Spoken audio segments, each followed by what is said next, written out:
صرف ممنوع من التنوين، لا يقبل أي تنوين، لا بضمتين ولا فتحتين ولا كسرتين، فلا ينون أبدا يا حسين. زي ما عرفنا من سابقين إن الأسماء المعربة من حيث العدد إما مفردة أو جمع تكسير يرفع الاثنين بالضمة وينصب بالفتحة ويجر بالكسرة. أما الأسماء المعربة من حيث الإعراب نوعين، النوع الأول اسم معرب منون ومصروف، النوع الثاني اسم معرب غير منون وممنوع من الصرف. إذا كان النكرة يجر بالفتحة، إذا كان نكرة يجر بالفتحة. الأسماء الممنوعة من الصرف ينقسم إلى نوعين.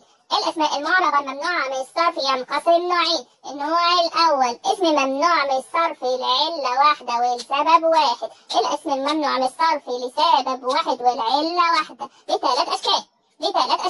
الشكل الأول ممنوع من الصرف لعلة واحدة والسبب واحد، صيغة منتهى الجموع لابد يكون جمعي تكسير. اوعى من جمع المذكر السالم والمؤنث السالم، مش معانا دول يا حسين.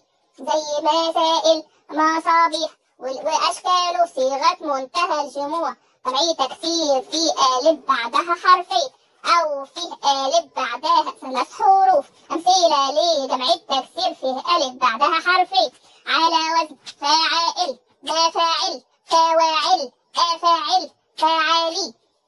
على وزن فاعل زي فوائد، حدائق، عوائق. على وزن مفاعل مثل مساجد، مباهج، مناهج، منازل، مبادئ.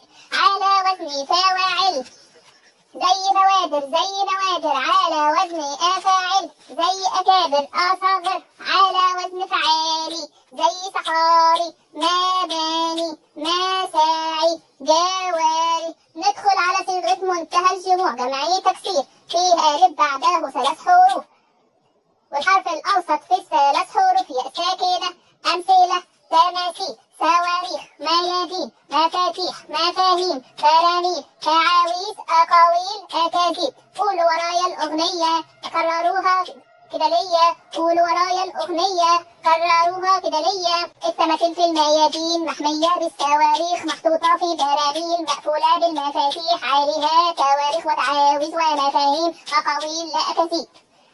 الشكل الثاني اسم ممنوع من الصرف لعلة واحدة والسبب واحد، مختوم ومنتهي بألف تأنيث مكسورة، ألف تأنيث مكسورة. لازم مؤنثة على وزن فعل، على وزن فعل. لما تكون اسم تفضيل على وزن